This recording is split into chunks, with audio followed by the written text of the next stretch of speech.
நாம் இந்த வேளையில கர்த்தருடைய நாமத்தை நாம் மகிமைப்படுத்தி தேவனுடைய வார்த்தையை நாம் கேட்கும்படியாகி வந்திருக்கிறோம். கர்த்தர் நமக்கு பெரிய காரியங்களை செய்வாராக. அல்லேலூயா. நம் தலைகளை தாழ்த்தி ஜெபிப்போம். பரிசுத்தமும் நீதியும் நிறைந்த எங்கள் நல்ல பரலோக பிதாவே, இந்த நல்ல வேளையில் உம்முடைய சமூகத்தை நோக்கி நாங்கள் பார்க்கிறோம். ஆண்டவரே, நாங்கள் வேதத்தை தியானிக்கிற வேளையில் உம்முடைய பிரசன்னம் எங்களோடு கூட இருந்து, ஆண்டவரே, நல்ல நிலத்தில் விதைக்கப்பட்ட விதை ஆண்டவரே பலன் கொடுக்கிறது போல, ஆண்டவரே, இந்த வேத வசனங்கள் பலன் கொடுக்க தேவரீர் கிருபை செய்வீராக. ஒரு மாற்றங்களை எங்களுக்குள்ளாக நீங்கள் தரப்போறதற்காக உமக்கு நாங்கள் நன்றி செலுத்துகிறோம். ஆசீர்வதிங்க, பொறுப்பெடுத்துக் கொள்ளும். மீட்பர் இயேசுவின் நாமத்தில் ஜெபிக்கிறேன் நல்ல பிதாவே, ஆமென். நாம் வேதத்தை நாம் வாசிக்கிறதை காட்டிலும் வேதத்தின் மூலமாக நம்ம எப்படி செயல்படுகிறோம் அப்படிங்கிற ஒரு காரியத்தை தான் இன்னைக்கு நம்ம பார்க்க போகிறோம். அதில் முதல்ல இந்த வேதத்தை கொண்டு நாம் உலகத்தை பார்க்கிறோமா, உலகத்தை கொண்டு வேதத்தை பார்க்கிறோமா? நான் சொல்கிறத கொஞ்சம் கவனிங்க. இந்த வேதகாமத்தின் ஊடாக நான் உலகத்தை பார்க்கிறேனா, அல்லது உலகத்தை எனக்கு முன்பதாக வைத்துக்கொண்டு நான் வேதாகமத்தை பார்க்கிறேனா? இந்த ரெண்டில் ஏதோ ஒன்று தான் நம்ம பண்ணிட்டு இருக்கிறோம்.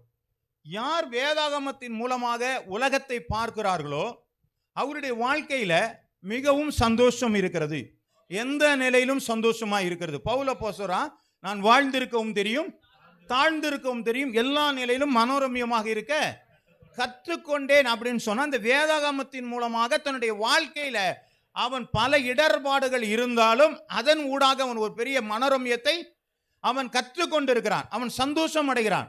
பாடுகளை குறித்து அவன் பேசும்பொழுது அவன் ரொம்ப எளிமையாக சொல்கிறான், நான் கப்பல் சேதத்தில் இருந்தேன், பட்டினியாக இருந்தேன், நிர்வாணத்தில் இருந்தேன், இல்லைங்களா, கசையடிப்பட்டேன், கப்பல் சேதத்தில் இருந்தேன், பாவத்தினால் வந்து அப்படின்னா அநேக துரோகங்களினாலே அப்படின்னு சொல்லிட்டு நிறையா காரியங்களை அவர் சொல்கிறத பார்க்குறான். இவ்வளோ கஷ்டப்பட்ட ஆளு ஆனாலும் அவனுடைய வாழ்க்கையில் எப்படியா இருக்கிறாங்க? மனோரமியமாக ஒரு காரியமாக இருக்கிறான். ஏன் அப்படி இருக்கிறான்னு சொன்னா, அவன் வேதத்தின் வழியாக உலகத்தை அவன் பார்க்க ஆரம்பித்த மனிதன். ஆனால் உலகத்தின் வைத்து கொண்டு நாம் வேதத்தை நாம் பார்ப்போமானால் வேதமே நமக்கு ஒன்றும் தெரியாது. ஆமே, நான் சொல்றீங்களா, உலகத்தை முன்னாடி கொண்டு வந்துட்டீங்கன்னு வச்சுங்க, உங்களுக்கு கடவுளையும் தெரியாது, வேதமும் தெரியாது, ஒன்றும் தெரியாது. ஏதோ அந்த நேரத்தில் என்ன கிடைக்குதோ பார்த்து நம்ம போயிருப்போம். அந்த அனுபவங்கள் நிச்சயமாக நமக்கு கிடைக்காது. அல்லேலூயா. ஏனென்று சொன்னால் உலகம் எல்லாவற்றையும் மாற்றி போடப்படுகிறது. வேதத்தில் அழகா ஒரு வசனம் சொல்கிறது, பரிசுத்தம் உள்ள ஒரு பொருள் இன்னொரு பொருள் மேலே விழுந்தால் அது பரிசுத்தமாகுமா அப்படின்னு சொல்லி ஒரு ஆசாரியர்கிட்ட கேட்குறாங்க. அங்கே ஆசாரியன் சொல்றான், ஆகாது. ஒரு பரிசுத்தமான காரியம் இன்னொன்று மேலே விழுந்தால் பரிசுத்தமாகாது. சரி, ஒரு தீட்டான பொருள் இன்னொரு தீட்டின் மேலே விழுந்தா, இன்னொரு பொருள் மேலே விழுந்தா தீட்டாகுமா? ஆகும். அது மேலெல்லாம் விழுதோ அது மேலெல்லாம் என்ன செய்யுங்க? ஆமா, ஆயிரும். அப்போ பரிசுத்தம் என்பது ஒரு கணவனிடத்தில் இருந்தால் மனைவியிட்டையோ அல்லது பிள்ளைகளிடக்கோ அது நிச்சயமாய் வராது. நான் சொல்ல புரியுங்களா? கணவன்கிட்ட ஒரு பரிசுத்தம் இருந்தால் மனைவியிட்டையோ பிள்ளைகிட்டையோ அந்த பரிசுத்தம் வந்து விடாது. ஆனால் ஒரு குடும்பத்திலே ஒரு மனிதனுக்கோ ஒரு சகோதரனுக்கோ ஒரு சகோதரிக்கோ தீட்டானது இருந்தால் ஒட்டுமொத்த குடும்பமும் அங்கே என்ன பண்ணிடுங்க? அப்ப இதுதான் உலகம். உலகத்தை நம்ம தொட்டுட்டோன்னு வச்சுங்க, உங்களுக்கு நிறைய காரணங்கள் சொல்லலாம், நிறைய காரியங்களை ஆண்டவர் விட்டு விலகிறதற்கு நமக்கு நிறைய காரியங்கள் வந்துக்கிட்டே இருக்கும்.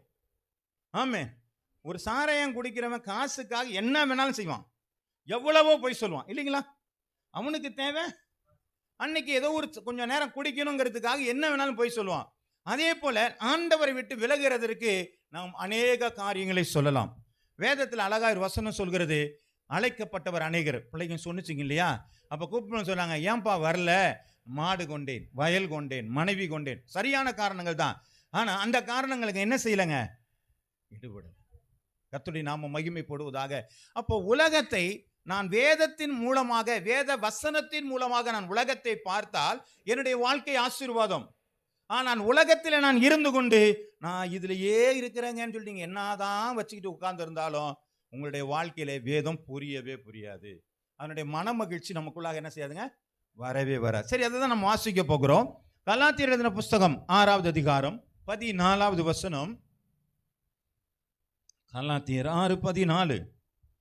நானோ நம்முடைய கர்த்தராகிய இயேசு கிறிஸ்துவின் சிலுவையை குறித்ததே அல்லாமல் வேறொன்றையும் குறித்து மேன்மை பாராட்டியிருப்பேனாக. அவரால் உலகம் எனக்கு சிலுவையில் அறையுண்டு இருக்கிறது. இப்ப பவுல் அப்போஸ்தலன் சொல்கிற ஒரு வசனத்தை பாருங்க. நான் சிலுவையை குறித்ததை அல்லாமல் வேறொன்றை குறித்தும் நான் மேன்மை பாராட்ட மாட்டேன். அப்ப சிலுவையில் அறையப்பட்ட அந்த இயேசுவை அவர் மேன்மைப்படுத்தி கொண்டிருக்கிறார். காரணம் என்ன அப்படின்னு சொன்னா, அவர் என்ன சொல்றாருங்க? உலகம் எனக்கு சிலுவையிலே அறைந்து கொண்டிருக்கிறது, நானும் சொல்லுங்க உலகத்திற்கு சிலையிலே அறைந்து கொண்டு இருக்கேன். அப்ப இந்த உலகத்தின் மூலமாய் நான் வேதத்தை காணக்கூடாதபடிக்கு இயேசு கிறிஸ்து உலகத்தை சிலுவையில அறைந்திருக்கிறார். அல்லேலூயா, அல்லேலூயா. அப்ப நான் பார்க்கிறது யாரை தான் பார்க்கணும்? இயேசுவை மட்டுமே நான் பார்க்க முடியுமே தவிர அந்த உலகத்திலே, அந்த அடிக்கப்பட்டதான உலகத்தை நான் பார்ப்பேனே, ஆனால் இயேசு எனக்கு தெரிய போறது கிடையாது. தொடர்ந்து வாசிங்க அதுல. அப்போ நமக்கு இந்த வேத வசனம் நமக்கு ஏதோ ஒரு சப்ஜெக்ட் ஒன்று கொடுக்குது, ஒரு செய்தியை ஒன்று கொடுக்குது. என்ன செய்தியை கொடுக்குதுன்னா, நீங்கள் சிலுவையை பார்ப்பீர்களானால், சிலுவையிலே அறையப்பட்ட அந்த இயேசுவையும் அந்த நிகழ்வையும் நீங்கள் பார்ப்பீர்களானால் உங்கள் வாழ்க்கையிலே உலகம் மாறி போய்விடும். அல்லேலூயா. உலகம் உங்களை விட்டு நீங்கி போகும் என்பதை குறித்து தான் இந்த வேத வசனம் சொல்லி கொண்டிருக்கிறத பார்க்கிறோம். ஒரு இன்ஃபர்மேஷன் கொடுக்குது, ஒரு தகவல் ஒன்று கொடுக்குது. வாசிக்கலாம். ரோமர் எழுதின புத்தகம் 6வது அதிகாரம் 6 11 வசனங்கள் வரையும் பாருங்க. ஒரு விளக்கமான ஒரு காரியம் அங்க இருக்குது. நாம் இனி பாவத்துக்கு ஊழியம் செய்யாதபடிக்கு பாவ சரீரம் ஒளிந்து போகும் பொருட்டாக நம்முடைய பழைய மனுஷன் அவரோடு கூட, இப்ப பாருங்க, பழைய மனுஷன் எங்க அறையப்பட்டிருக்காருங்க? சிலுவையிலே அறையப்பட்டிருக்கிறான். நான் இயேசுவை பார்ப்பனே ஆனால் என்னுடைய பழைய மனிதனுடைய எல்லா குணங்களும் சிலுவையில் அறையப்பட்டிருக்கிறது. ஆமா. அப்ப நான் எப்படி இருப்பேங்க? புது சிருஷ்டியா இருக்கிறேன். பழைய காரியம் ஒண்ணு கூட இருக்காது. இன்னும் இந்த பித்தலாட்டம் நிறைய காரியங்கள் நம்மள்ட்ட இருக்குதுன்னு சொன்னா, நான் இன்னும் இயேசுவை நான் பார்க்கவில்லை. அல்லேலூயா. சிலுவையில் பட்ட அறையுண்ட இயேசுவை நான் பார்க்கவில்லை. நான் அதற்குள்ளாக இருக்கிற உலகத்தை தான் நான் பார்த்துக்கிட்டு இருக்கிறேன். ஆமே. வாசிங்க தொடர்ந்து.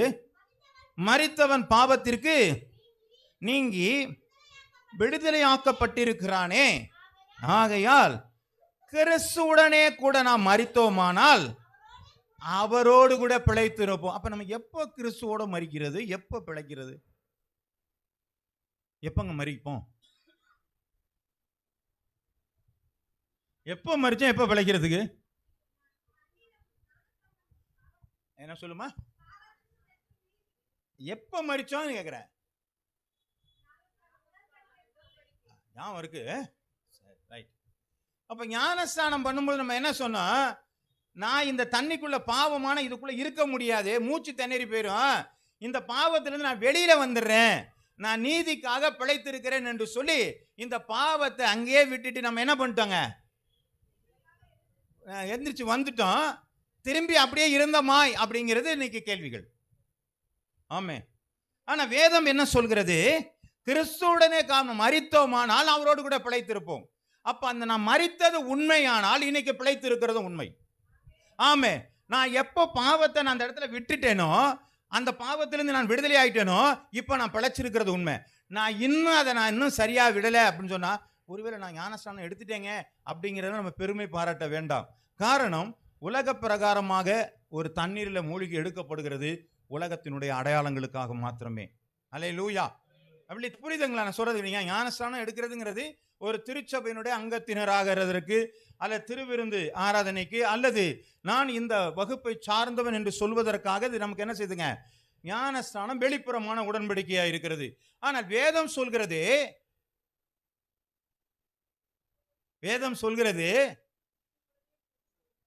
கிறிஸ்துவோடு கூட மரித்தோமானால் அப்படி இருக்குதா? சொல்லுங்க. வேற ஏதாவது ஞாபகம் இருக்கா உங்களுக்கு? வேற எதுவுமே ஞாபகம் இல்லையா? ஞானஸ்நானமானது எதுல என்ன இருக்குங்க?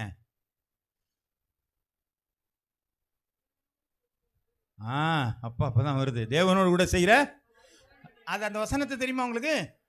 ஞாபகம் இருக்கா? என்ன இருக்கு சொல்லுங்க. பேதுரு வாசிங்க. இல்லை, ஞாபகமே இல்லை. அந்த வசனமெல்லாம் ஞாபகமே இல்லை. நம்ம எல்லாம் ஞானஸ்நானம் எடுத்தாலுங்களா அதெல்லாம் ஞாபகம் அப்படியே இருக்கணும். அதற்கு ஒப்பனையான ஞானஸ்நானமானது மாமிச அழுக்கை நீக்குகிறதா இராமல் தேவனோடு கூட செய்கிற. அப்ப தேவனோடு கூட செய்கிற நல் உடன்படிக்கை, நான் பாவத்தை விட்டேன் என்று சொல்லி தேவனோடு கூட உடன்படிக்கை பண்ணின நான் திரும்பவும் பாவத்தில் நான் இருப்பேனே ஆனால் என்னுடைய உடன்படிக்கை பிரேக் டவுன் ஆயிருச்சு. ஆமே. இப்போ பிரேக் டவுன் ஆனால் எப்படி ஆண்டவருக்கு நமக்கும் தொடர்பு இருக்குங்க? ஆமேன். சொல்றதுங்களா? ஒரு எக்ரிமெண்ட் முறிஞ்சிருச்சுன்னு சொன்னா இப்போ எனக்கு ஆண்டவருக்கு தொடர்பே இல்லையே. நான் அந்த தொடர்புலே இருந்து கொண்டிருந்தனால் மட்டும்தான் எனக்கு ஆண்டவர் உரிமையாக இருக்க முடியும். அவர்கிட்ட நான் எதையாவது கேட்க முடியும், அவர்கிட்ட எதையாவது ஒன்றை பெற்றுக்கொள்ள முடியும். நான் ஆண்டவர்கிட்ட உடன்படிக்கை பண்ணிடுவேன், அது எல்லாரும் போல இருக்கிறதுக்காக நான் பண்ணிட்டேன், அதுக்கப்புறம் நான் எப்படி வேணாலும் இருப்பேன், முடியாதுங்க. அது மாமிச அழுக்கை, அதெல்லாம் வாசிக்கிறோம். அதில் என்ன பண்ணுங்க, அப்போ அந்த பாவத்திற்கு நாம் உண்மையாகவே நான் மரித்திருந்தேனே ஆனால் இப்பொழுது நான் கிறிஸ்துவை போல உயிர் தெழும்பியிருக்கிறேன். ஹல்லேலூயா. என்னுடைய வாழ்க்கை பரிசுத்தமாக இருக்கிறது. வாசிங்க தொடர்ந்து. பிழைத்திருப்போம் என்று நம்புகிறோம். மரித்தோர் என்று எழுந்த கிறிஸ்து இனி மரிப்பதில்லை என்று அறிந்திருக்கிறோம். மரணம் இனி என்னை, அப்ப இந்த மரணம் என்பது நமக்கு வருமா வராதா? அவரோட பிழைத்திருந்தா மரணம் ஆட்கொள்வதில்லை இருக்கு. அப்ப நமக்கும் மரணம் ஆட்கொள்ளாது தானே? ஆமே. அப்ப மரணம் நமக்கு வருமா வராதா?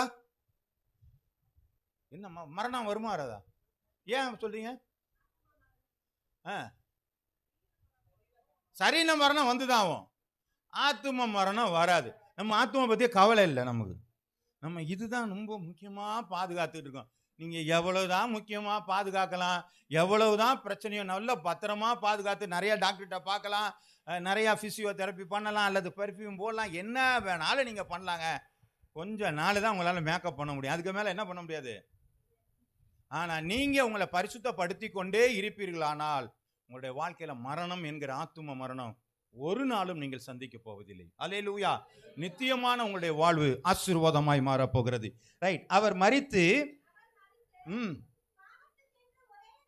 ஒரே தரம் மரித்தார். அவர் பிழைத்திருக்கிறது, தேவனுக்கென்று பிழைத்திருக்கிறோம்.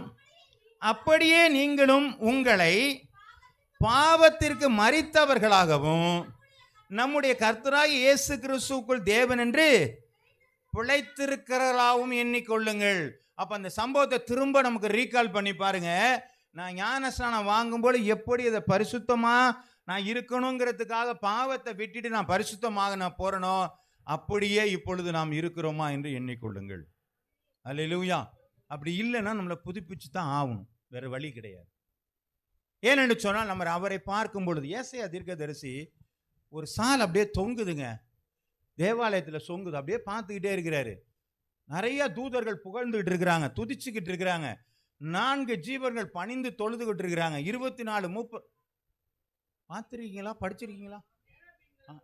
இல்லை வேண்டாம், அதெல்லாம் இருக்குது. அப்ப எல்லாம் பார்த்தோன்னே அவங்க என்ன பண்றான், என்ன வந்துச்சுங்க அவருக்குள்ள பயம் வந்தோன்னே, ஆண்டவரே நான் அசுத்த உதடுள்ள மனுஷன், அசுத்த உதடுள்ள மனுஷர் மத்தியில் வாசமா இருக்கிறேன். என்ன செய்யறேன், கர்த்தரே என் கண்கள் கண்டதே, நான் அப்படி அதம்மானேங்கிறாரு. அப்போ அந்த உணர்வு வந்துச்சு பார்த்தீங்களா? அந்த உணர்வு வந்தோன்னே பலிபீடத்தின் அக்கினியை தொட்டு எடுத்து ஒரு தூதன் என்ன பண்ணார், நாவை தொட்டு நீ பரிசுத்தமாயிட்டேன்டாங்க. அப்போ நம்ம ஆண்டவர்கிட்ட போகும் பொழுது, ஆண்டவருடைய இந்த சிலுவையை பார்க்கும் பொழுது என் உள்ளத்திலே பாவ உணர்வுகள் வரும். ஐயோ ஆண்டவரே எனக்காக இவ்வளோ பட்டீங்களே, நான் தெரியாதனமா அந்த பண்ணிட்டேங்கிற உணர்வு வருகிறதா? நம்ம என்ன பண்ணிடுவோங்க, நான் உலகம் எனக்குள்ளே இருந்தால் ஆனால் நான் ஆதாமாக மாறிடுவேன், ஏவாளாக மாறிடுவேன். எப்படிங்க? காரணம் சொல்லிடுவேன். இல்லைங்க அந்த மாதிரி ஆகி போச்சு, அதனால தான் ஏதோ ஒரு காரணத்தை சொல்லிட்டே நம்ம என்ன செய்யறாங்க, நம்ம இருந்து கொண்டு இருக்கிறோம். பேதுரு கூட 3 தடவை என்ன பண்ணாருங்க, மறுதளிச்சாரு. அந்த ஆண்டவர் திரும்ப திரும்ப சொல்ல ஆரம்பிச்சார், ஆண்டவரே எல்லாவற்றையும் உள்ளம் உடஞ்சு பார்த்தீங்களா, நாட்டுக்குட்டிகளை மேய்ப்பாயாக. ஆமென்.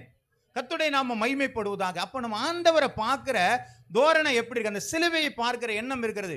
அப்ப சிலுவை பார்க்கிற ஒண்ணுதானா, இந்த வேதத்தை பார்க்கறதும் ஒண்ணுதான். ஆமென். அப்ப இது வழியா தான் நான் உலகத்தை பார்க்க போறேன். இதுதான் சிலுவை, இதுதான் இயேசு கிறிஸ்துவினுடைய பாடு. இதுக்குள்ளாக தான் நான் உலகத்தை பார்க்க போறேன். இதுக்குள்ள போகும் பொழுதே நான் உணர்வடைந்தவனாக இருக்கணும், நான் வேதத்தை எப்பெல்லாம் வாசிக்கிறேன் அப்ப நான் உணர்வு எனக்குள்ள வரணும். நான் எப்பெல்லாம் படிக்கிறேனோ அப்பெல்லாம் ரொம்ப குமுதங்கள் கண்டு மாதிரி நான் படிச்சுக்கிட்டு இருந்தா எனக்கு உணர்வு வராதுங்க. அது என்னங்க, அன்னைக்கு 5 அதிகாரம் படிச்சுட்டேன், படிச்சு ஒன்னும் ஆகலையே. நீங்கள் ஒரே ஒரு வசனத்தை படித்து மாற்றங்கள் வந்தானால் நீங்கள் படித்தது ஆசீர்வாதமாக இருக்கிறது. அல்லேலூயா. வாசிக்கலாம். சங்கீதம் 34:5 எடுத்து வாசிங்க. இந்த வசனம் அழகா ஒரு காரியத்தை சொல்கிறது. அவர்கள் அவரை நோக்கி பார்த்து பிரகாசம் அடைந்தார்கள், அவர்கள் முகங்கள் வெட்கப்படவில்லை. அப்ப இயேசு கிறிஸ்துவை பார்த்த, கடவுளை பார்த்த முகங்கள் பிரகாசிக்க ஆரம்பிக்கிறது, வெட்கப்படலை என்று சொல்லி வேதம் சொல்கிறது. ஆமென். அப்ப வேதம் சொல்வது உண்மைதான். நீங்க ஆமென் சொன்னாதான் அதை நம்புறீங்கன்னு அர்த்தம். ஆமென். அப்போ நீங்க ஆண்டவருடைய முகத்தை நீங்க பார்க்கணும்னு சொன்னா நீங்க பிரகாசம் அடைவீர்கள். நீங்க ஆண்டவருடைய முகத்தை பார்க்கலன்னு சொன்னா, என்னால நான் உலகத்தை மட்டுமே பார்ப்பேன்னு சொன்னா ஒரு நாளும் நம்ம பிரகாசம் அடைய முடியாது. அல்லேலூயா. நம்ம வாழ்க்கையில அநேக வெட்கப்படுகிற சூழ்நிலைகள் நமக்கு என்ன செய்யுங்க, உண்டாய் கொண்டிருக்கும் இல்லைங்களா? பவுல் சொன்னாரு, இயேசுவின் நாமத்தினாலே போ பிசாசேன்னு சொன்னாரு, போயிருச்சு. அங்க 2 தீர்க்கதரிசியுடைய பிள்ளைகளை என்ன பண்ணாங்க முடியாது. பவுல் பேசுகிற இயேசுவின் நாமத்தினாலே போ பிசாசேன்னா, அது பவுலையும் தெரியும், இயேசுவையும் தெரியும். நீ யாரு? சும்மா விடல, எல்லாத்தையும் கழட்டி விட்டு அனுப்பிச்சு விட்டுருச்சு. ஆமென். வெட்கப்பட்டு போனானா இல்லையாங்க? ஆனா பவுல் வெட்கப்படலையே. ஆமென். நீங்க இதை நம்புறீங்களா? நம்புறீங்களா நம்பலையா? எனக்கு புரியல. எனக்கு ஒரு விட்னஸா கூட சொல்றோம். இன்னைக்கு வியாழக்கிழமையா? ஆமா, வியாழக்கிழமை. ஆமா, வியாழக்கிழமை ஒரு சகோதரி வந்தாங்க. ரொம்ப இருக்கிறாங்க, பக்கத்துல தான் இருக்கிறாங்க, வேற இல்லை. அவங்களும் உட்காந்துருக்காங்க. ரொம்ப நடக்க முடியாமல் வந்து வாசல்ல ரொம்ப நேரம் நின்னாங்க. சரி, கூப்பிட்டு அவங்கள உட்கார வச்சு என்னம்மா பண்ணுதுன்னா, எங்களுக்கு உடல்நிலை சரியில்லை, நான் எங்கேயெல்லாம் பார்த்துட்டோம், ஒன்றும் சரியாக வரலங்க. எங்கள் வீட்டுக்கார் சொன்னார் இங்கே போ அப்படின்னு சொன்னார், அதனால நாங்கள் வந்தோங்கன்னாங்க. சரி, இயேசுவின் நாமத்தினால உண்ட இருக்கிற எல்லா காரியங்களும் மாறிப்போம், நீங்கள் போங்கன்னு அனுப்பிச்சி விட்டாச்சு. அடுத்த நாள் வெள்ளிக்கிழமை பிரேயர் இருக்குது, நீங்கள் வாங்க அப்போ ஜெபம் பண்ணலான்னா. வெள்ளிக்கிழமை ஜிங்கு நடந்து வருது. ஆமென். எல்லாருமே இவங்களாம் இருந்தாங்க, எல்லாரும் தான் சேர்ந்து ஜெபம் பண்ணோம். புரியுதுங்களா? அப்ப எப்படி நடந்தது? அப்ப நமக்குள்ள என்ன இருக்குதுன்னு அர்த்தம், அந்த இயேசு இருக்கிறதுனால நடந்தது. நான் சும்மா இயேசுவை உள்ள வைக்காம என்ன செய்யக்கூடாதுங்க, நான் எதையாவது பண்ணிட்டு நான் நல்லா ஜெபம் பண்ணுவேன், நானும் சொல்ல, அதெல்லாம் ஒன்று ஜெபம் எல்லாம் பண்ணலாம். அங்க பிசாசிட்ட போய் கையை வைக்கும் போது அது கரெக்டா ரிசல்ட் சொல்லிடும். ஆமென். அங்க மட்டும் போக மாட்டேங்கிறாங்க யாரும், ஏன்னு தெரியல. உண்மை வெளியில வந்துருமோ தெரியல. சரி, சோத்திரம் உண்டாவதாக. அப்ப பாருங்க, இதுதான் அவரை பார்த்துட்டோம் சொன்னா நான் முகங்கள் பிரகாசம் அடைது. அப்ப அவங்க என்ன சொல்றாங்க, இங்க வந்தது நல்லதுன்னு உணர்ந்து போனாங்களா இல்லையாங்க? அப்ப நாங்கள் பிரகாசம் அடைந்தோம். நாங்க ஒரு நாள் வெட்கப்படல, எங்கட ஜெபம் வெட்கப்பட்டு போகல, அங்க ஒரு சக்சஸா மாறிச்சு. கர்த்தருடைய நாமம் மகிமைப்படுவதாக அனுப்பிச்சிருக்கிறேன். அவங்களுக்கும் இன்னைக்கு உள்ள காரியத்தை என்ன பண்ணிருக்கேன், உங்க சண்டே சர்வீஸ் முடிஞ்சா வாங்கன்னு அனுப்பிச்சேன். வரலன்னா அது அவங்களுடைய இஷ்டம். சரி, வாசிக்கலாம். 1 யோவான் 1:6-8.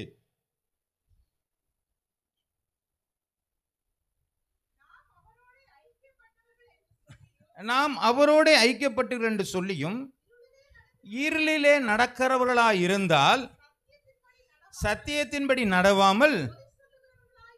ஆமா, இப்ப நான் கடவுளோட ஐக்கியப்பட்டிருக்கேன்னு எத்தனை பேர் சொல்லுவீங்க?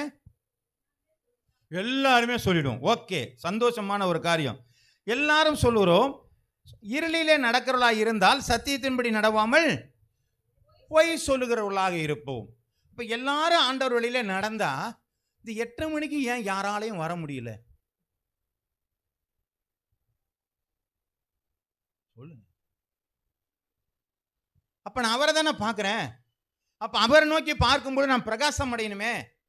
அப்ப நான் எதை பார்க்கிறேன்? உலகத்தை பார்க்கிறேன். இல்லை, நீ கொஞ்சம் ஞாயிற்றுக்கிழமை கொஞ்சம் தூங்கிக்குவோமே, ஒரு 5 நிமிஷம் தூங்கிக்குவோமே, இன்னொரு 10 நிமிஷம் தூக்கிக்குவோமே, இன்னைக்கு ஒரு நாள் தானே. அதனால நமக்கு என்ன பண்ணுதுங்க, ஆராதனை அப்படியே கொஞ்சம் கொஞ்சமா லேட்டா. அதனால ஒன்றும் இல்லை, அதெல்லாம் ஒன்றும் ஆகாது, 8 மணிக்கு போய் செய்தி கேட்டுக்கிட்டா போதுங்க. இல்லைங்க, நீங்கள் செய்தியை மட்டும் இல்லை, ஆராதனையில் ஆரம்பத்திலிருந்து முடிவு வரையிலும் ஏதோ ஒன்று தான் உங்களை தொடும். பிரசங்கம் மட்டுமே உங்களை தொடுன்னு மட்டும் நினைக்காதீங்க. ஒரு சின்ன பாடலுடைய வரி கூட உங்களை என்ன செஞ்சிருங்க, தொட எதுல வரப்போகுதுன்னு உங்களுக்கு தெரியாது. அதனால தான் நீங்க வந்து ஆண்டவரை ஆராதிச்சு தொழுது கொள்ளும் பொழுது உங்களுக்கு ஆசீர்வாதம் வரும் என்று சொல்வதற்கான காரணமே அதுதான். அப்ப நான் ஆண்டவரில் ஐக்கியமா இருக்கிறேன் என்று சொன்னால், இப்ப வேதம் சொல்லுது, நாம் அவரோடு ஐக்கியப்பட்டு என்று சொல்லியும் இருளிலே நான் நடந்துகிட்டு இருக்கிறேன். நான் ஆண்டவரோடு தான் இருக்கிறேன்னு சொல்றேன், ஆனா அவரை நான் கனவீனப்படுத்தி கொண்டு இருக்கிறேன். 8:30 மணிக்கு ஆண்டவர் வருகிறார். ஆமே, என்னுடைய ஆபீசர்ஸ், என்னுடைய மேனேஜர் 8 மணிக்கெல்லாம் வரணும்னு சொல்லியிருக்கா. 8 மணிக்கு வந்துட்டாருங்க. நான் 8:30 மணிக்கு இப்படி போனேன்னா என்ன பண்ணுவாருங்க? போகவே முடியாது. ஏன்? அப்ப ஒரு உலக மனிதனை கனப்படுத்துகிறோம். காரணம், அங்கே உலகம் எனக்கு முன்பதாக இருக்கிறது, அதை என்னால் கனப்படுத்த முடிகிறது. ஆனால் சிலுவை என்னை கனப்படுத்த முடியவில்லை என்று சொன்னால், நான் சிலுவையின் வழியாக அந்த நிகழ்வை நான் பார்க்கவில்லை. நான் ஆராதனை சிலுவை வழியா நான் பார்க்கல, நான் உலகம் வழியா நான் பார்த்துக்கிட்டு இருக்கிறேன். அதனால எனக்கு பிரச்சனை இல்லை. நான் ஆராதனைக்கு போகணும் தானே, ஞாயிற்றுக்கிழமை ஆராதனையில் போய் அட்டன் பண்ணணும். அது அட்டன் பண்ணுகிற காரியங்கள்ல ஆராதித்து நன்றி செலுத்துற காரியம். அதை நீங்க விட்டுறதுங்கிறதே என்ன சொல்லுங்க, பைபிள்ல சொல்லிருக்கு. என்ன சொல்லுங்க? என்னங்க? சபை கூடி வருதலை விட்டு விடுகிறது போல நீங்களும் விட்டு விட மனதா இருக்கிறீர்களோ, அப்படித்தானே போட்டுருங்க. ஆண்டவருடைய வேதம் சொல்கிறது, நீங்க என்ன செய்யுங்க, ஓய்வு நாளை ஆசாரிப்பாயாக. அன்னைக்கு சனிக்கிழமை ஓய்வு நாள், இன்னைக்கு நமக்கு என்ன ஓய்வு நாளுங்க? ஆமா, அன்னைக்கு ஞாயிற்றுக்கிழமை ஓய்வு நாள். அங்க முஸ்லீம் கண்ட்ரிகள்ல வெள்ளிக்கிழமை ஓய்வு நாள் அவங்களுக்கு. ஆமே, நான் சொல்றது புரியுதுங்களா? அப்போ அந்த நாளை நாம ஏன் ஆண்டவருக்கு நம்ம கொடுக்க முடியல அப்படின்னு சொன்னா, நான் வேதத்தின் ஊடாக அந்த நாளை நான் பார்க்கவில்லை. இன்னைக்கு எல்லாருக்கும் சண்டேங்கிறது ஹாலிடேயா தெரியுது, ஹோலிடேயா தெரியல. ஆமே, நான் வேதத்தின் ஊடாக ஞாயிற்றுக்கிழமையை பார்ப்பேனே, ஆனால் நான் திருமணத்திற்கு போக மாட்டேன். ஆமே, முடிச்சுட்டு தான் போவேன். வேறு வேலைகளில் நான் ஈடுபட மாட்டேன். ஏன்? நான் வேதத்தின் வழியாக நான் ஆராதனையை பார்க்கிறேன், வேதத்தின் வழியாக சபை ஆராதனையை பார்க்கிறேன், வேதத்தின் வழியாக சபை கூடுதலை நான் பார்க்கிறேன், வேதத்தின் வழியாக சபை ஐக்கியங்களை பார்க்கிறேன், வேதத்தின் வழியாக வேத வசனங்களை நான் பார்க்கிறேன். இப்படி எல்லாத்தையும் வேதத்தின் வழியாக நீங்கள் பார்ப்பீர்களானால் உங்கள் கண்கள் பிரகாசம் அடையும். ஒரு நாளும் நீங்கள் வெட்கப்பட்டு போவதில்லை. ஹல்லேலூயா, கர்த்தருடைய நாமம் மகிமைப்படுவதாக.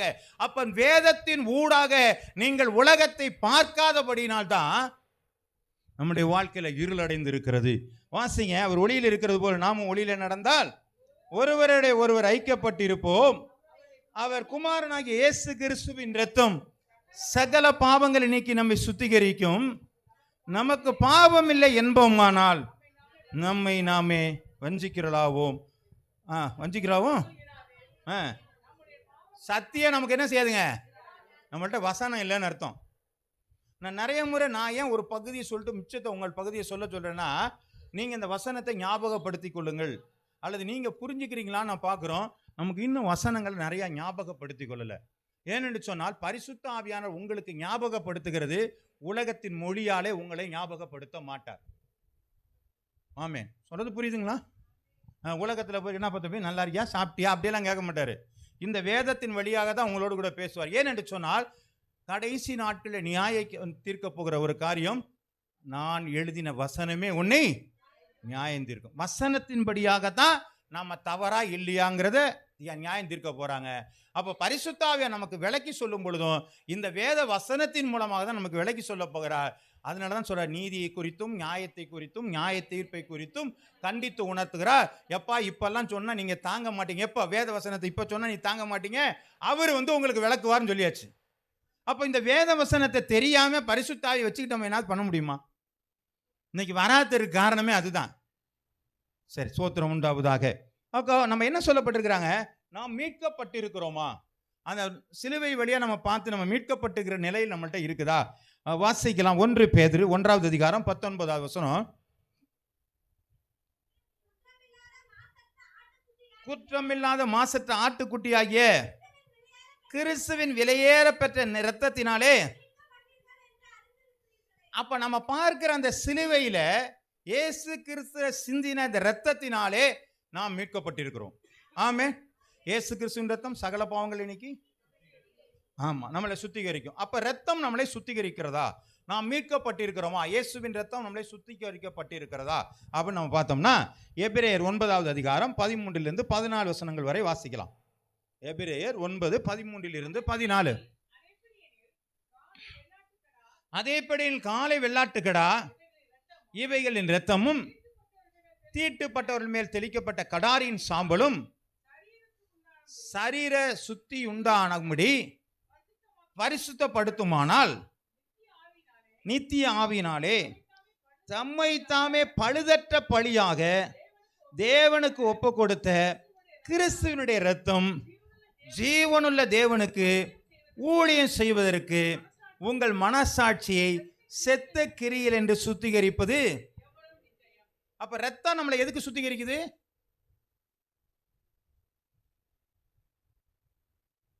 எதுக்குங்க சுத்திகரிக்குது? ஜீவனுள்ள தேவனுக்கு. டாக்ஸை கொடுக்க மாட்டேங்கிறோமாங்க. பேப்பர் அடுத்தவங்க இன்னும் போயெல்லாம் நீங்களாம் யார்ட்டையும் போய் ஒரு பிரசங்கமெல்லாம் பண்ணலை, அவங்கள கூப்பிட்டு வச்சு உட்காரதெல்லாம் உங்களுக்கு ஒரு டாக்ஸ் எந்தப்பா கர்த்தர் உன்னை ஆசீர்வதிப்பா, ஒரு டாக்ஸ் கொடுக்க நம்மளால முடியல. இங்கே என்ன சொல்லியிருக்கீங்க? ஜீவனுள்ள தேவனுடைய ஊழியம் செய்வதற்கு உங்களை மனசாட்சி செத்தக்கரின்னு சுத்திகரிப்பது. இப்போ இயேசு கிறிஸ்துவின் ரத்தம் நம்மளை சுத்திகரிக்கிறத அவருடைய வேலை செய்யறது தான். ஆமென். அல்லேலூயா. சத்தமே வர மாட்டேங்குது. ஆமென். அல்லேலூயா என்பது யெகோவாகிய தேவனுக்கு ஆமாம் சோத்திரம் உண்டாகுது. அன்றைக்கி இந்த சினிமாக்காரங்கெல்லாம் பாடி பாடி என்ன பண்ணிவிட்டாங்க, அதை அது ரொம்ப சர்வசாதாரணமாக ஆக்கிட்டாங்க. அதோடைய ஹானர் தெரியல. இப்போ சமீபத்தில் ஒரு பாட்டை போட்டு என்ன பண்ணுறாங்க, கூத்து அடித்து வச்சுருக்குறாங்க இல்லைங்களா?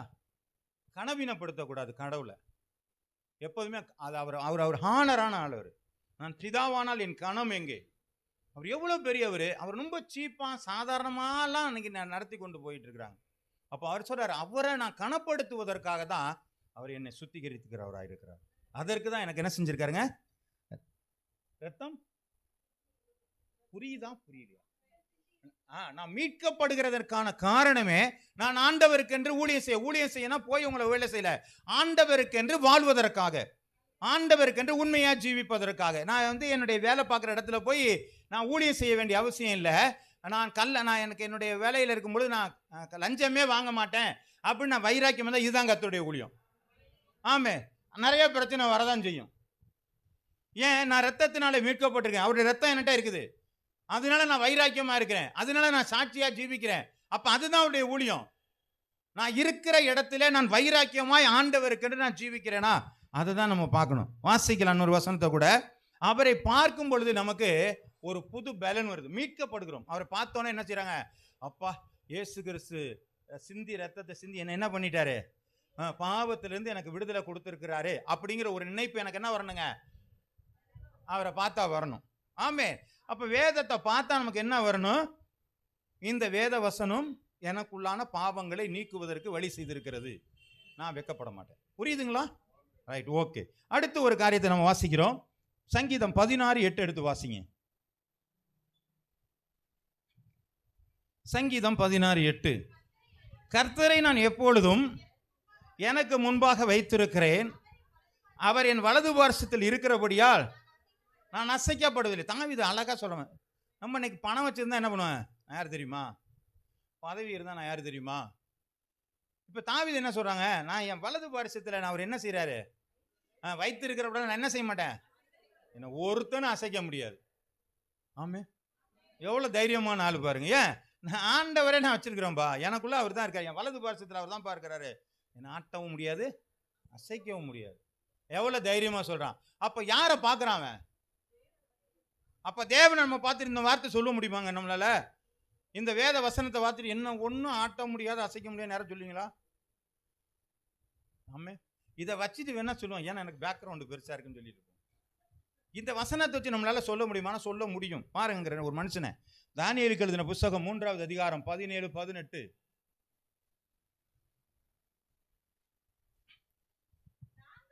நாங்கள் ஆராதிக்கிற தேவன் எங்களை தப்புவிக்க வல்லவராய் இருக்கிறார் என்று அவர் எரிகிற அக்கினி சூளைக்கும் ராஜாவாகிய உம்முடைய கைக்கும் நீங்களாக்கி விடுவிப்பார். விடுவிக்காமல் போனாலும் நாங்கள் உம்முடைய தேவர்களுக்கு ஆராதனை செய்வதும் இல்லை, நீ நிறுத்தின பொற்சிலையை பணிந்து கொள்வதும் இல்லை என்கிறது ராஜாவாகிய உனக்கு பாருங்க, அவன் போய் அங்கே போய் அவ்வளோ பேர் உட்காந்து இருக்கிறாங்க, இவன் எந்திரிச்சு 3 பேர் மட்டும் தனியாக நின்றுட்டு இருக்கான். எப்போ நான் யாருன்னு தெரியுமா? முதல்ல என்னை பற்றி முதல்ல தெரிஞ்சுக்கோ. நாங்கள் ஆராதிக்கிற தேவன் எரிகிற அக்கினி சூளைக்கும் ராஜாவையுடைய கைக்கும் தப்புவிக்க வல்லவரா இருக்கா. தப்புவிக்காமல் போனாலும் நிறுத்தின பொற்சிலை வணங்குவதும் இல்லை, சேவிப்பதும் இல்லை என்பதை ராஜாவாகிய நீர் அறிந்திருக்க கடவுது. ஆமென். இந்த வார்த்தை நம்ம பேச முடியுமாங்க? நாங்கள் ஆராதிக்கிற தேவன், நம்ம எதை ஆராதிக்கிறோம்னு நமக்கு புரியல. இயேசுவை ஆராதிக்கிறோமா? ஆமென். இயேசுவை மட்டுமே ஆராதிக்கிறோமா, இல்லை வேற யாராவது மனுஷனுடைய புகழ்ச்சி என்ன பார்க்குறோமா? புரிகிறதா இல்லையா? ஆமென். அல்லேலூயா. அப்போ நான் யாரை பார்க்குறேங்க? நம்ம தேவனை பார்த்ததுனால சொல்கிறான், என்னை ஒன்றும் பண்ண முடியாதேங்கிறான். ஆனால் நாம் அந்த வார்த்தையை சொல்ல முடியல நம்மளால.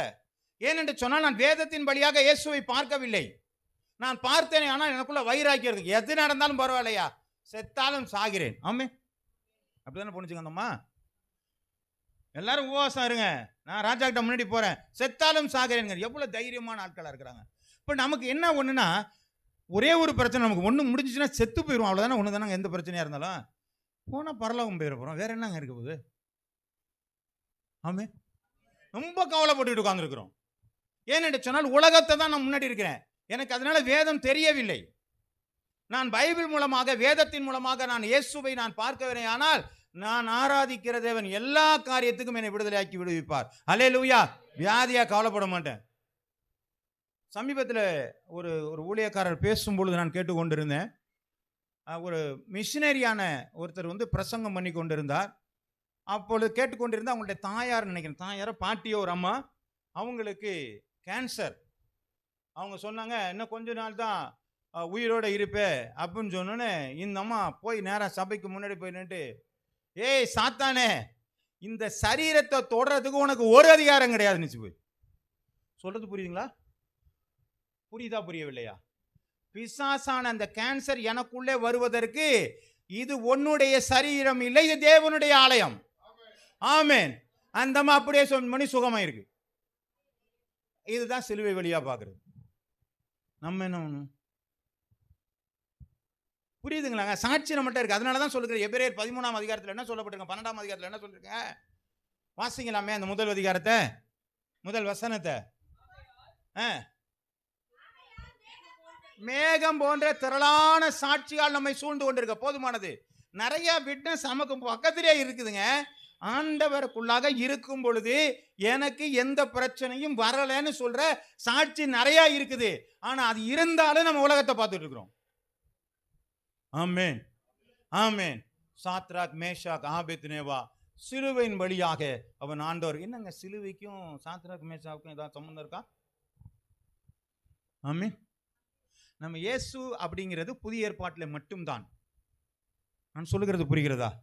இயேசு என்ற நபர் புதிய ஏற்பாட்டில் மட்டும் வருகிறார். ஆனால் கொலோசியர் 1ஆம் அதிகாரம் 16ஆம் வசனம், இதை நான் சொல்லும்போது தெரிஞ்சுக்கங்க. அதை கொலோசியர் 1:16 எடுத்து வாசியுங்கள்.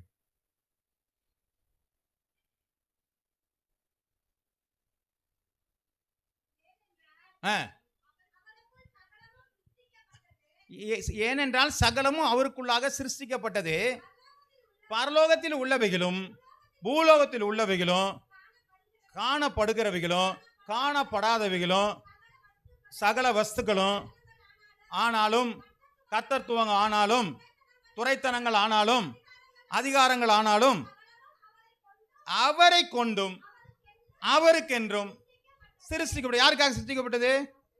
எவரு? இயேசுவுக்காக சிருஷ்டிக்கப்பட்டது. யாரை கொண்டு? யாரை கொண்டு? நம்ம கொண்டு இல்லைங்க. நம்மளை கொண்டு போய் கர்த்தத்துவம் பண்ணாங்க. இயேசுவை கொண்டுதான். அவர் தான் அப்படிதான் போட்டிருக்கு. அவரை கொண்டும் அவருக்கு, அவருக்காக, இயேசுவுக்காக இயேசுவே செய்கிறாரு. எதை? ஆதியிலேருந்து இந்த உலகத்தை உண்டாக்குனது யாருங்க? இயேசு தான் உண்டாக்கினார், இல்லைங்களா? ஆனா இவர் பழைய ஏற்பாடு காலங்களில் வருவார்னா வருவாரு. ஆபிரகாமோடு பேசினவர் அவர் தான், தானியேலோடு இருந்தவர் அவர் தான், இன்னைக்கு சாத்ராக் மேஷாக்கோடு கூட இருந்தவர் அவர் தான். அல்லேலூயா. அங்கே அவருக்கு பெயர் யெகோவா. அல்லேலூயா. புதிய ஏற்பாட்டில் அவருக்கு இயேசு, மனிதராக பிறக்கும் பொழுது அவருக்கு இயேசு கிறிஸ்துவாக பெயர் வைக்கப்படுகிறது. கர்த்தருடைய நாமம் மகிமைப்படுவது. ஆகவே சாத்ராக், மேஷாக், ஆபேத்நேகோ ஆண்டவருக்கென்று சிலுவை வழியாக உலகத்தை பார்த்தபடினால் தேவன் அவனோடு கூட இருந்து வெட்கப்படாதபடிக்கு தேவன் பாதுகாத்தார். ஹல்லேலூயா. கர்த்தருடைய நாமம் மகிமைப்படுவதாக. அப்ப நாம் பார்க்கும் பொழுது எந்த உலக நிகழ்வும் நமக்கு வருகிற பிரச்சனைகளை நீங்கள் வேதத்தின் வழியாக நீங்கள் பார்க்க ஆரம்பியுங்கள். நமக்கு ஒரு கஷ்டம் வருது, ஒரு வியாதி வருது, ஏதோ ஒரு பிரச்சனை வருதுன்னா உட்காந்து ஆண்டவர் இது ஏன் வந்துச்சு, அப்ப வேதத்தின் வழியா நீங்கள் பாருங்கள், உங்கள் வழிகளை ஆண்டவர் திறந்தருள்வார். கர்த்தருடைய நாமம் மகிமைப்படுவதாக. இன்னொரு காரியம், அவர் சமாதானம் பண்ணுகிறவராக நமக்கு வந்தார். யாரோடு கூட வாசிக்கலாம். எபேசியர் 2வது அதிகாரம் 16வது வசனத்தை நாம் வாசிக்கலாம். எபேசியர் 2:16. பகையை சிலுவையினாலே கொன்று அதனாலே இருதரத்தாரையும் ஒரே சரீரமாக தேவனுக்கு ஒப்புரவாக்கினார். அப்ப என்ன பண்ணாரு? ஒரு சமாதானத்தை படுத்துகிறார். நான் தேவனோ பார்க்கும்போது இயேசு கிறிஸ்துவை சிலுவையிலே நான் பார்ப்பேனே, ஆனால் ஆண்டவரை ஒப்புரவாக்குதல் எனக்குள்ள ஞாபகம் வர வேண்டும். ஆமென்.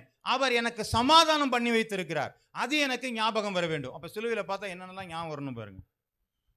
இப்ப நமக்கு என்ன வருதுங்க? இந்த சிலுவையை பார்த்தோன்னா என்ன பண்ணுவாங்க? என்னங்க? ஆமா, இது என்னன்னே தெரியல. அன்னைக்கு ஒரு திருமண வீட்டுக்கு போயிருந்தேன். அவங்க வீட்டில் இந்த இது தென்னை மரத்துல எல்லாம் அந்த இருக்குல்லையா பாலை, அதெல்லாம் வச்சு என்ன பண்ணுவாங்க? இல்லை இல்லை, அவங்க என்ன பண்ணுவாங்க? அப்படி ஆளாத்தி எடுப்பாங்க, இப்படி சுற்றுவாங்க. இந்துக்கெல்லாம் இப்படி சுற்றுவாங்க. நாங்களாம் இந்து இல்லை, நாங்களாம் எப்படி சுற்றுவாங்க? இப்படி சுற்றுவோம். ஏய், நீ அங்கேயே இல்லைன்னு சொல்லிட்டு இருக்கிறான், இப்போ நீ அதை போய் ஏச்சு கீச்செல்லாம் புரியுதுங்களா நான் சொல்றதுலங்க? அவனையும் விட மாட்டேங்கிறாங்க. நீ தான் வந்துட்டு இல்லை, அப்புறம் என்னதுக்கு அதெல்லாம் கருமங்கண்டதெல்லாம் நீ கொண்டு வச்சுட்டு உட்காந்துருக்குற? இதுதான் வேலையா? ஊரில் இருக்கலாம் கண் திஷ்டி போடுறதான் வேலையா? அப்போ நீ கண் திஷ்டி போனால் வீட்டில் எந்த ஃபங்க்ஷன் நடத்தாதீங்க. சொல்றது புரியல? கல்யாணம் வேணா கம்மா பண்ணிட்டு பேசாம வீட்டில் வச்சுக்கோங்க. அதுக்கு எதுக்கு கூட்டிகிட்டு வருவானா, அப்புறம் திஷ்டி சுற்றி போடுவானா? இதெல்லாம் தேவையில்லாத. சொல்றது புரியுங்களாங்க? சொல்றது புரியுதா? கல்யாணம் பண்ணீங்களாங்க, திஷ்டி போட்டுவான்னு தெரிஞ்சிருது இல்லை, ஏன் சுற்றி போட்டுட்டு உட்காந்துருக்குற? பேசாமல் காதும் வச்சாமல் ரிஜிஸ்டர் பண்ணிட்டு பேசாமல் வீட்டுக்குள்ள வர வச்சுருங்க. பிரச்சனை சால்வ், காசு மிச்சம். அப்படிதானப்பா? சோத்திரம் புரியுதாப்பா? இதுதான் உண்மையான காரியம். இதை விட்டு நாங்கள் ரிஜிஸ்டர், இதெல்லாம் தேவையில்லாத வேலைங்க. நம்ம இது வழியா பார்க்கல. என் ஆண்டவர் இருக்கும்போது எனக்கு என்னங்க பயம்? ஆமே, என் ஆண்டவர் வழியா என் குடும்பத்தை பார்க்கவில்லை. என் ஆண்டவர் வழியா என்னுடைய வேதத்தின் வழியா என் மனைவியை பார்க்கவில்லை. என்னுடைய வேதத்தின் வழியாக என்னுடைய கணவனை பார்க்கவில்லை. வேதத்தின் வழியாக என் பிள்ளைகளை பார்க்கவில்லை. பிள்ளைகள் வேதத்தின் வழியாக தன் தகப்பனை பார்க்கவில்லை. ஆமே, உலகத்தில் இருக்கிற மாதிரியே பார்க்குது. அதனாலதான் பிரச்சனை வருது. கர்த்தருடைய நாமம் மகிமைப்படுவதாக. அப்ப எப்படி ஒப்புரவாக்கினார் அப்படின்னு சொல்லி பார்க்கும் பொழுது அதே வசனம் தான். எபேசியர் 2வது அதிகாரம் 13-15 எடுத்து வாசிங்க. முன்னே தூரமாயிருந்த நீங்கள் இப்பொழுது கிறிஸ்து இயேசுவுக்குள் கிறிஸ்துவினுடைய இரத்தத்தினாலே எப்படியெனில் அவரே நம்முடைய சமாதான காரணமாகி இருதிறத்தாரையும் ஒன்றாக்கி பகையாகிய நின்ற பிரிவினையாகிய நடுச்சுவரை தகர்த்து சட்ட திட்டங்களாகிய நியாய பிரமாணத்தை தம்மிடுத்த மாமிசத்தினாலே ஒழித்து இருதிறத்தாரையும் தமக்குள்ளாக ஒரே புதிய மனுஷனாக சிருஷ்டித்து இப்படி சமாதானம் பண்ணி. ஹல்லேலூயா, ஹல்லேலூயா. அவர் சிந்தின இரத்தத்தினாலே பகையாக இருந்த என்னுடைய பாவத்தை எடுத்தபடினாலே பிதாவுக்கும் எனக்கும் ஆண்டவர் ஒப்புரவாக்கி இருக்கிறார். ஆமென், ஹல்லேலூயா. அப்ப நான் சிலுவையை பார்க்கும் பொழுது, நான் வேத புத்தகத்தை வாசிக்கும் பொழுது, ஆண்டவர் என்னுடைய பாவத்தை மன்னிச்சு எனக்கும் தேவனுக்கும் ஒரு நல்ல ஒப்புரவை உண்டாக்கி இருக்கிறீரே என்ற ஞாபகம் வர வேண்டும். ஹல்லேலூயா, ஆமென். எப்போ பைபிள் எடுக்கிறோம் அப்பெல்லாம் ஞாபகம் வரணும். எப்போ எடுக்கிறோங்கிறது இல்லை, டெய்லி எடுத்து தான் ஆகணும். ஆமென், ஆமென். சில தூசி தட்டிகிட்டே இருப்போம். பைபிள் இருக்கான்னு பார்த்தா இல்லைங்களா? சில பேர் பைபிள் எப்படி இருக்குங்க, புதுசாக எத்தனை வருஷமா வச்சு, கிட்டத்தட்ட ஒரு 10-15 வருஷம் 10-15 வருஷம் எப்படியா பைபிள் அப்படியே வச்சுருக்கணும். அதெல்லாம் ரொம்ப யூஸ் பண்ணும்போது ரொம்ப கேர்ஃபுல்லாக யூஸ் பண்ணுவோம். அப்படின்னா என்ன அர்த்தம்? மாதத்துக்கு ஒரு முறை, வாரத்துக்கு ஒரு முறை, எப்படியாவது இப்படி தொட்டால் தான் என்ன ஆகுங்க? ஆமாம். உங்கள் பைபிள் எப்படி புதுசாக இருக்குன்னு கேட்காதீங்க. நான் 4 பைபிள் வச்சுருக்கிறேன், இன்னொன்று வச்சுருக்கிறேன். நிறையா உபயோகப்படுத்துறது வேற ஒரு பைபிள். இது வந்து அப்பப்போ எழுதுவேன். கர்த்தருடைய நாமம் மகிமைப்படுவதாக. ஆகவே வேத வசனங்களை நம்ம பார்க்கும் பொழுதெல்லாம் என் பாவம் போயிருச்சு, என் ஆண்டவர் தேவனோடு கூட என்னை ஒப்புரவாக்கிறாருங்கிற தரிசனம் வரணும். சொல்றது புரியுதுங்களா? நான் எப்பெல்லாம் இயேசுவை பார்க்குறேங்கிறதுக்கு தான் இவ்வளோ காரியம் சொல்கிறேன். எனக்கு சமாதானம் வருகிறது, எனக்கு புது பலன் வருகிறது, என்னை ஆண்டவர் மீட்டு இருக்கிறார். இந்த ஞாபகம்லாம் வரணுங்க எனக்கு. இன்னொரு காரியம் பார்க்கலாம். 1 பேதுரு 2வது அதிகாரம் 24வது வசனம்.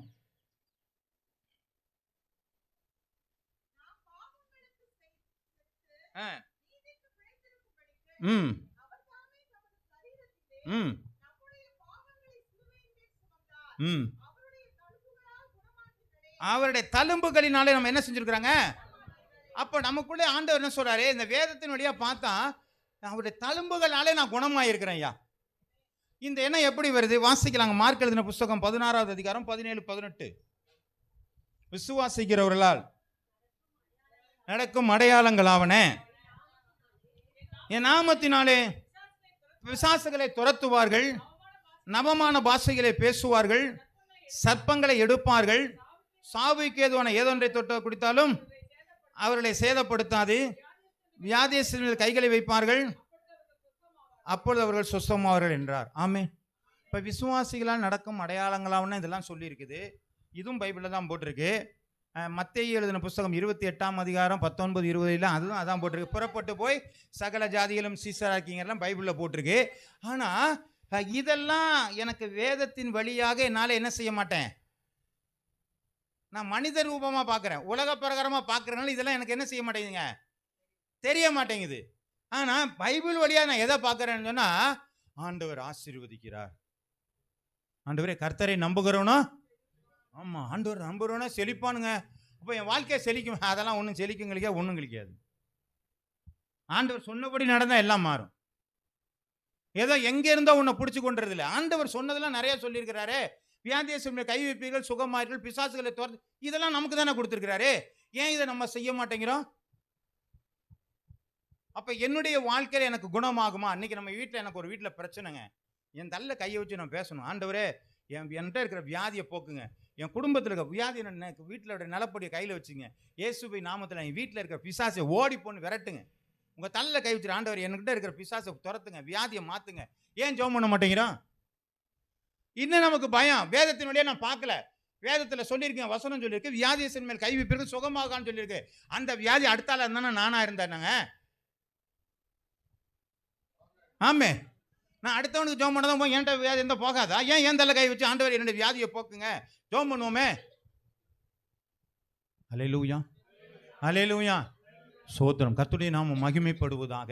அப்போ எந்த ஒரு காரியத்தையும் எனக்கு கொடுத்த அதிகாரத்தை நான் பயன்படுத்த வேண்டும் என்று சொன்னால், என்னுடைய வியாதி குணமாகிறது, நான் ஆண்டவருக்கு என்று நான் வியாதியை சுகமாக்க என்னால் முடியும் அப்படின்னு சொன்னால், நான் இந்த வேதத்தின் வழியாக நான் பார்த்தால் ஒழிய அந்த காரியத்தை நான் என்னால் செய்ய முடியாது. ஆமே. இல்லைன்னா எனக்கு வைராக்கியம் வராது. நான் உலகத்து வழியாக தானே பார்க்குறேன். ஆமே. என்னங்க ஏசு என்ன செஞ்சிட்டாருங்க? ஏசு ஒன்றுமே செய்யலையே. அவர் வந்தார், ஏதோ நடந்தார், சிலுவையில் அடித்தார், கொண்டு போயிட்டாங்க, அவ்வளோதான், முடிஞ்சு போச்சு. இப்போ என்ன நடக்குது? ஒன்றும் நடக்கலை. உலக பிரகாரம் பார்க்குறவனுக்கு ஒன்றுமே தெரியல. ஆமே. கர்த்தருடைய நாமம் மகிமைப்படுவதாக. இன்னைக்கு நேற்று பாருங்கள், ஒரு ஃபாதரு ஒரு பிள்ளையார் சிலையை நிற்க வச்சு இந்த பிள்ளையார் சுத்திக்காக எல்லாரும் பண்ணுறாங்க. சமத்துவம், நான் சொல்ல புரியுங்களா? சமத்துவத்திற்காக நாங்கள்லாம் மத ஒற்றுமையாக இருக்கிறோம்னு சொல்லி ஒரு பிள்ளையார் நடுப்புற வச்சு இவரெல்லாம் அந்த இடத்துல செஞ்சு மத ஒற்றுமைக்காக செஞ்சாங்க. அதுக்கு கீழே நான் கமெண்ட் போட்டேன், மத நல்லிணக்கம் என்பது வேறு, அன்பு என்பது வேறு.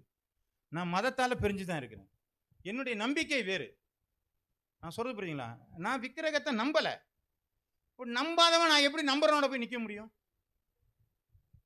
என்னுடைய கொள்கையிலே நான் விலகி இருக்கிறேன். ஆனால் என்னுடைய மனிதாபிமானத்தில் நான் நெருங்கி இருக்கிறேன். நான் சொல்றது புரியுதுங்களா? இதைத்தானே ஆண்டவர் செஞ்சாரு. ஆமே. புரியுதுங்களா இல்லையாங்க? பாவிகளை ரட்சிக்க வந்தார். அது ஒரு மனித நேயத்துக்காக வந்தார்.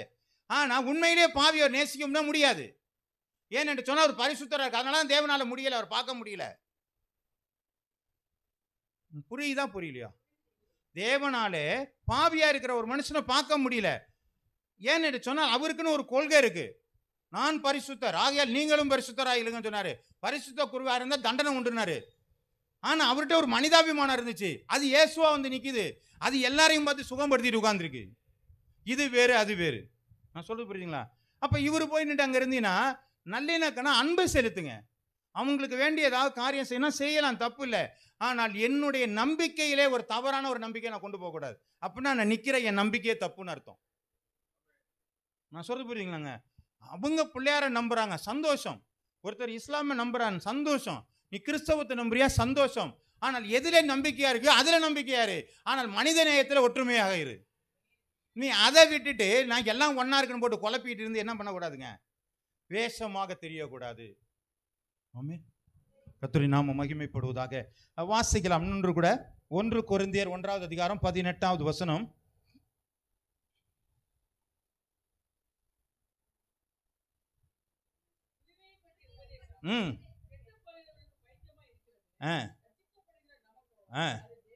சிலுவை பற்றிய உபதேசம் கெட்டு போகிறவர்களுக்கு பைத்தியமாய் இருக்கிறது, ரட்சிக்கப்படுகிற நமக்கோ தேவ பலனாய் இருக்கிறது. இந்த சிலுவை பற்றிய உபதேசத்தை இன்னைக்கு கிறிஸ்தவங்கள்ட்ட சொன்னாலே நிறைய பேர் என்ன செய்ய மாட்டேங்கிறாங்க,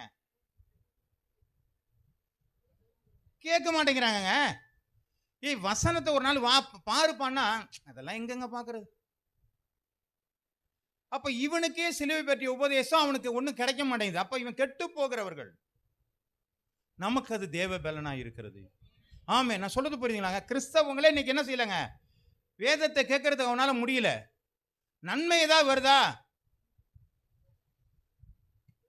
ஓகே, அவ்வளவுதான். ஆனா வசனம் எல்லாம் என்னால கேட்க முடியாதுங்க. 1 மணி நேரம் எப்படிங்க உட்காந்து வசனத்தை கேட்கறது? ஆஸ்பத்திரியில போய் 1 மணி நேரம் உட்கார வைப்பாரு, அப்பா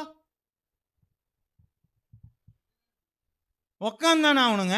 இன்னும் 1/4 மணி நேரம் லேட் ஆகணும், பரவாயில்லைங்க, வயலியோட போய் அங்கே உட்காந்துருப்போம். ஆனால் தேவன்கிட்ட விடுதலை ஆகணுங்கிற என்ன நமக்கு என்ன செய்ய மாட்டேங்குங்க, வர மாட்டேங்குது. கர்த்தருடைய நாமம் மகிமைப்படுவதாக. வாசிக்கீங்க யாக்கோபு எழுதின புஸ்தகம் 1வது அதிகாரம் 21வது வசனம். சிலுவை பற்றிய உபதேசம் கெட்டு போகிறவர்களுக்கு பைத்தியமாய் இருக்கிறது, நமக்கோ அது தேவ பலனாய் இருக்கிறது. ஆகையால் நீங்கள் எல்லாவித அழுக்கையும் கொடிய துர்க்குணத்தையும் ஒழித்துவிட்டு உங்கள் உள்ளத்தில் நாட்டப்பட்டதாயும் உங்கள் ஆத்துமாக்களை ரட்சிக்க வல்லமையில் இருக்கிற வசனத்தை சாந்தமாக ஏற்றுக்கொள்ளுங்கள். ஆமென். இப்போ சிலுவை பற்றிய உபதேசம் என்கிற ஒரு காரியம் உனக்குள்ள இருந்தாதான் நீங்க ரட்சிக்கப்பட முடியும். இப்போ என்ன சொல்றாங்கங்க, அந்த வசனம் உங்களை எப்படியா இருக்குதுங்க, ரட்சிக்க வல்லமையில் இருக்க வசனத்தை சாந்தமாக நீ ஏற்றுக்கொள்ளுங்கள். அது என்ன பண்ணுமா, உங்களுக்கு எல்லா விதமான அழுக்கையும் கொடிய துர்க்குணத்தையும் ஒழித்து விட்டு. அல்லேலூயா. அப்ப எல்லாத்தையும் வச்சுட்டு ஒன்றும் என்ன செய்ய முடியாது, உலகத்தை வச்சுக்கிட்டு தேவனிடத்தில் வர முடியாது. ஆமே, எனக்கு 2 எஜமானுக்கு ஊழியம் செய்ய முடியாது. நீங்கள் உலகத்தை நேசிக்கிறானால் தயவு செய்து உலகத்தை நேசித்து விடுங்கள். நீங்க ஏதாவது ஒரு இடத்துல சந்தோஷமா இருந்துட்டு போயிருங்க. ஆமே. ஆனா இந்த வசனத்தை நீங்க நேசிச்சீங்கன்னா இங்கேயும் சௌக்கியம் உண்டு, அங்கேயும் சௌக்கியம் உண்டு. அது எல்லாரும் உங்க கையில தான் இருக்குன்னு சொல்லி வேதம் சொல்கிறதை பார்க்கிறோம். கலாத்தியர்ல போட்டிருக்கிற காரியங்கள் 5:24, கிறிஸ்து உடையவர்கள் தங்கள் மாமிசத்தையும் அதன் ஆசை இச்சைகளையும் சிலுவையில் அறைந்திருக்கிறார்கள். அப்ப கிறிஸ்துவை உடையவர்கள் எதெல்லாம் அடைஞ்சிருக்கிறாங்க, வாசிங்களா? அத கிறிஸ்து உடையவர்கள் தங்கள் மாமிசத்தையும் தங்கள் ஆசை இச்சைகளையும் சிலுவையில் அறைந்திருக்கிறார்கள். ஞாயிற்றுக்கிழமை கொஞ்ச நேரம் 8:30 மணிக்கு மேல தூங்கலாம், அசைதான், மாமிசம் ஒத்து வர மாட்டேங்குதே, உண்மைதான். அது சிலுவையில் அடைச்சிட்டாங்களாம். யாருங்க? கிறிஸ்துவை உடையவர்கள். மற்றவர்கள் பைபிள் போடல, சரி போடாதவங்களும் சந்தோஷம். சரி, அப்ப போட்டிருக்கு, அதுவும் போட்டிருக்கு பாருங்க. ஒருவன் உலகத்தில் 1 யோவான் 2:15-17 அதுக்கு பதில் இருக்குது. உலகத்திலும் உலகத்தில் உள்ளவைகளும் அன்பு கூறாதிருங்கள். ஒருவன் உலகத்தில் அன்பு கூர்ந்தால் அவனிடத்தில் பிதாவினுடைய அன்பு இல்லை. நீங்க உலகத்தோட ஒட்டு போற மாதிரி இருந்தா உங்கள்ட்ட யாருடைய அன்பு இல்லைங்க, ஆண்டவர் உங்களை நேசிக்கவே மாட்டார். ஆமே, இது எதுவுமே நான் சொல்லல, ஆண்டவர் சொல்றதுதான். உலகமும் அது நிச்சயம் ஒளிந்து போவும், தேவனுடைய சித்தத்தின்படி செய்கிறோனோ அவனுடைய ஆசீர்வாதமே வேற. நீங்க பைபிளுடைய வேத வசனத்தின் வழியாக நீங்கள் எதை பார்க்கிறீர்களோ, எதை உங்களுடைய வாழ்க்கையில் அனுமதிக்கிறீர்களோ, அது எல்லாமே உங்களுடைய வாழ்க்கையில் ஆசீர்வாதங்களாய் மாறும். உலகத்தை மட்டும் நீங்கள் முன்னாடி கொண்டு வந்துனா சுத்தமாக அது எல்லாம் மறைச்சிரும். அது வேற வேற பக்கத்தில் கொண்டு போய் சேர்த்துரும். உலகம் நிறையா இருக்குது. அதில் உலகம், அதன் இச்சைகளும் அதன் ஆசைகளும் ஏராளமாக இருக்குது இல்லைங்களா? அன்னைக்கு நாங்கள் +1 10th எல்லாம் படிக்கும்போது பார்த்தீங்கன்னா நாங்கள்லாம் ஆஃப் ட்ரவுசர் தான் போட்டுட்டு போனோம். எங்களுக்கு இந்த ஃபுல் பேண்டெல்லாம் நாங்கள் பார்த்து என்ன பண்ணால காலேஜ் போகும்போது தான் நாங்கள் போட்டுட்டு போனோம். வேட்டி கட்டிட்டு போகிறதே கஷ்டம். நாங்கள் +10th 11th நாங்கள் அப்படி இருக்கும்போது இப்போ என்ன பண்ணிட்டுங்க, அதெல்லாம் ஒன்றும் இல்லைங்க, இதெல்லாம் ஸ்டைலுன்னு சொல்லிட்டு இப்போ என்ன பண்ணிருக்காங்க, முழு பேண்ட்டு இப்போ முக்கா பேண்ட்டாக வந்து நிற்கிது. ஆமாம், இருக்குதா இல்லையாங்க? ஆமாம், முக்கா பேண்ட். இதெல்லாம் கேட்டால் நாகரிகம் அப்படின்னு சொல்லி இன்றைக்கி எல்லாமே நாகரிகத்தில் இருக்கிறான். கெட்டு போகிறது எத்தனை வழியும் இப்போ இருக்குது. அப்போல்லாம் ஒன்றையும் காணும். ஏன்னா எங்கள்கிட்ட அப்போ என்ன இல்லைங்க, மொபைலும் இல்லை, டிவியும் இல்லை, எங்களுக்கு ஒன்றும் இல்லை. சாயந்தரம் வீட்டை விட்டு வெளியில் வந்தோம்னா ரோட்டில் தெரிஞ்சுக்கிட்டு தான் இருக்கிறது தான் வேலை. ஆமாம், மே மாதம் லீவ் விட்டுச்சுன்னா ஊரில் இருக்க மரக்கலையிலையும் குளத்துலையும் தான் பார்க்கலாம், எங்கேயாவது சுற்றிட்டு கிடக்க வேண்டியதான். வேறு ஒன்றும் தெரியாது. அதனால நல்லா இருந்தாங்க. இப்போ என்ன பண்ணிட்டாங்க, நம்மளும் கண்காணிக்கல, நமக்கு ஏதாவது இடைஞ்சல் வரக்கூடாதுன்னு சொல்லிட்டு மொபைலை தூக்கி கையிலையும் கொடுத்துட்றோம். அதுங்க எங்கேயோ போய் எங்கேயோ நிற்கிதுங்க. சரி, கர்த்தர் எல்லாரையும் பார்த்துக்கொள்வா, நம்ம நல்லா ஜோபந்தான் பண்ண முடியும். அதனால் இதெல்லாம் பார்க்கும் பொழுது நாம் சிலுவை வழியாக, வேத வசனத்தின் வழியாக உங்களுடைய எல்லா காரியங்களும் நீங்கள் பார்க்க ஆரம்பிங்க. எல்லாத்துக்கும் பதில் இருக்குது.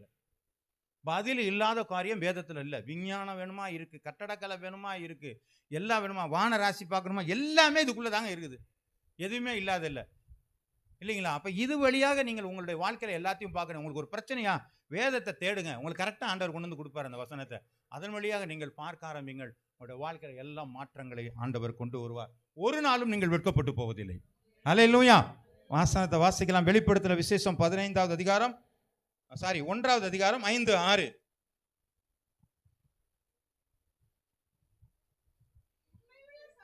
உண்மையுள்ள சாட்சியும் மரித்தோர்ந்து முதற் பிறந்தவரும் பூமியின் ராஜாக்களும் அதிபதியுமாகிய இயேசு கிறிஸ்துவினாலும் உங்களுக்கு கிருபையும் சமாதானம் உண்டாவதாக. இப்ப நம்மள்ட்ட அன்பு கூர்ந்து, நம்மள்ட்ட இருக்கிற சபைகளில் எல்லாரிடத்திலும் அன்பு கூர்ந்து அவருடைய இரத்தத்தினால நம்மளுடைய பாவங்களெல்லாம் கழுவி தம்முடைய பிதாவாகிய தேவனுக்கு முன்பாக நம்ம ராஜாக்களாகவும் ஆசாரியலுமாக அவருக்கு மகிமையும் வல்லமையும் என்றென்றைக்கும் உண்டாவதாக. அப்ப இதெல்லாம் நம்மளை பார்த்து ரத்தத்தினால கழுவி நம்மளை சுத்திகரித்து நம்மளை எப்படி வச்சிருக்காருங்க, ராஜாக்களும் அப்படின்னு என்னங்க அர்த்தம்? இந்த ராஜாக்களும் ஆசாரிகளும் ரொம்ப பெரிய பவர்ஃபுல்லான ஒரு காரியம். தெரியுமா ஏதாவது? யார் அப்படி இருந்தார்? மெல்கிசேதேக். அப்புறம் இயேசு கிறிஸ்து. அதுக்கப்புறம் சொல்ல மாட்டேங்கிறீங்களா? நம்ம தாங்க. அப்ப பாருங்க, ஒரு மெல்கிசேதேக்னு இருக்கிற ஒருத்தர். ராஜாக்கள் யாருங்க? அதிகாரம் உள்ளவர்கள், ஆளுகை திறமை உள்ளவர்கள். ஆசாரிகள், ராஜாக்கள் ஆசாரியர்கள் ஒன்றும் பண்ண முடியாது. சவுல் ராஜாவாக இருந்தாலும் ஆசாரியம் பண்ண முடியல. அதனாலதான் அவனுடைய வாழ்க்கையில இறங்கி போனான். ஆனா நமக்கு என்ன இருக்குங்க, ஆண்டவரை ஆராதிக்கிறதற்கும் தொழுகை செய்வதற்கும் நமக்கு அதிகாரம் இருக்கிறது. ஜனங்களை ஆளுகை செய்வதற்கும் அதிகாரம் இருக்கிறது. வெளிப்படுத்தல சொல்லியிருக்கு. ஏன் அப்படின்னு சொன்னா, ஆண்டவருடைய இயேசு கிறிஸ்துவினுடைய இரத்தத்தினாலே நாம் கழுவப்பட்டவர்களாய், பரிசுத்தமாக்கப்பட்டவர்களாய், தேவனுக்கும் நமக்கும் சமாதானம் உண்டாகும்படியாய் இருக்கிறபடினாலே நாம் ராஜாக்களும் ஆசாரியருமாய் இருக்கிறோம். அல்லேலூயா. அப்போ வேதத்திலிருந்து நம்ம வாசித்து பார்க்கும் பொழுது, வேதத்தின் வழியாக, சிலுவை வழியாக நாம் பார்க்கும் பொழுது, நாம் ஒவ்வொருவரும் ராஜாக்களும் ஆசாரியருமாய் இருக்கிறோம். அல்லேலூயா. இதன் வழியாக பார்க்கும் பொழுது மாத்திரம்தான் நம்முடைய உண்மையான ஒரு நிலையை நம்மளால் அறிந்து கொள்ள முடியும். அல்லேலூயா. அப்படி இல்லைன்னு சொன்னா நம்ம சாதாரண உலக மனுஷனை வெந்த சோத்தை தின்னுட்டு, ஆமாம், கேள்வி பேசுகிற மாதிரி பேசிட்டு நம்ம உட்காந்துருக்க வேண்டியதான். ஆனால் எனக்குன்னு ஒரு மதிப்பு இருக்குங்க, எனக்குன்னு ஒரு உரிமை இருக்குங்க, எனக்குன்னு ஒரு அதிகாரம் இருக்குது, எனக்குன்னு ஒரு ஆசாரியத்துவம் இருக்குங்கிற அந்த தைரியம் இருந்துச்சுன்னா என்ன சொல்ல முடியும்?